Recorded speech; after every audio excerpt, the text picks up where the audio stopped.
मीरपुर नाम के शहर में तेजस अपनी पत्नी नीरू के साथ रहता था। पति पत्नी दोनों ही नौकरी करते थे। एक दिन तेजस गांव अपनी माँ के पास फोन करता है। हेलो, प्रणाम माँ।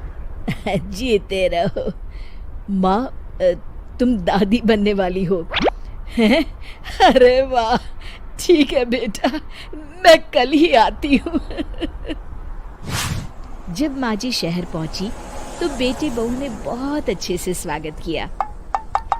लीजिए माँ जी, चाय। अरे गर्मा गर्म पकोड़े ले आओ माँ के लिए। नीरू रसोई में गई और 2 मिनट में ही पकोड़े ले आई। जी ये लीजिए। बहू, जादू से बनाए हैं क्या? अभी तो रसोई में गई थी। यम्मी।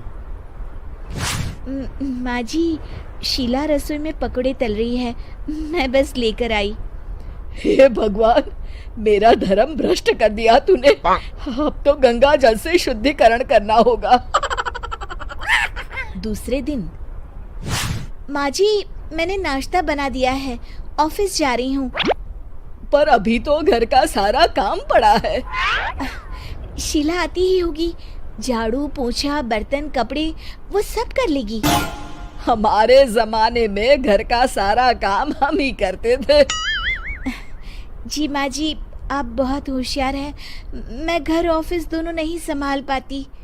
तो जरूरत क्या है घर से बाहर जाकर चाकरी करने की? वैसे भी घर का काम खुद करने से घर में बरकत आती है, समझी? पर माँ जी। पर वर कुछ नहीं, इस महीने की पगार मिले फिर ऑफिस बंद। हाँ। रात को नीरू तेजस से कहती है, सुनिए जी, माँ जी बोल रही थी कि मैं नौकरी छोड़ दूं। वैसे ठीक ही तो है, अभी तुम्हें आराम की जरूरत है।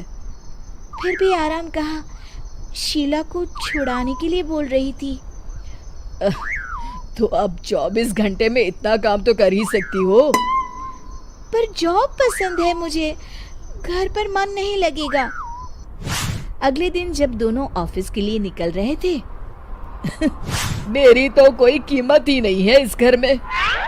माँ जी, आजकल महंगाई बहुत है, रहन सहन भी बदल गया है, दोनों नौकरी करते हैं तभी ठीक रहता है।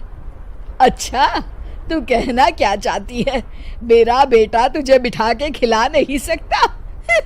तू ही इस घर का खर्च चला रही है, हैं? नहीं माँ जी, मेरा वो मतलब नहीं था। मतलब खूब समझती हूँ, ये बाल धूप में सफेद नहीं किए मैंने। हाँ। अब तो ये रोज का काम हो गया था। तेजस भी रोज की झिकझिक से परेशान हो गया था। एक दिन उसने कहा, नीरू, वैसे भी तुम्हें मैटरनिटी लीव मिलने वाली है, तो अभी से ही छुट्टी ले लो। पर क्या, मेरी सैलरी अच्छी खासी है। आखिर नीरू ने रिजाइन कर दिया। जब बच्चा हुआ तो घर में सब बहुत खुश हुए। कुछ दिनों बाद तेजस फाइल देख रहा था। क्या हुआ तेजस, कुछ परेशान लग रहे हो? हाँ, वो हमारी जितनी सेविंग्स थी वो तो हॉस्पिटल में और छठी के फंक्शन में खत्म हो गई है नीरू। और अभी वैसे मंदी चल रही है तो मैं बोल रही थी कल मुन्ना को हेपेटाइटिस का टीका लगवाना है। नीरू, क्या पोस्टपोन नहीं कर सकते? नहीं जी, बिल्कुल नहीं। अब तेजस को समझ में आ रहा था कि उससे गलती हुई है। पैसों की कमी का असर घर के माहौल पर भी पड़ रहा था। अगले दिन, बेटा मेरा चश्मा और ये दवाइयाँ ले आना, पर्चा देते हुए माँ जी ने कहा। जी। तेजस, मुन्ना के लिए दूध का डिब्बा और डायपर भी ले आना, और ये किराने के सामान की लिस्ट है, इसे भी लाना है। तेजस गुस्से में लिस्ट मरोड़कर फेंकता है और चिल्लाता है, पैसे क्या पेड़ पर उगते हैं? ये ले आना, वो ले आना। अरे पर ये जरूरत का सामान ही है। वो गुस्से में बिना कुछ कहे ऑफिस चला गया। अरे लंच तो ले जाइए। नीरू दौड़कर डिब्बा पकड़ाती है एक दिन खाना खाने के बाद, नीरू, अब तो मुन्ना कुछ बड़ा हो गया, तो अब तुम वापस ज्वाइन कर लो ना जॉब। पर इस रिसेशन में जॉब मिलना बहुत मुश्किल है। ट्राई तो करो।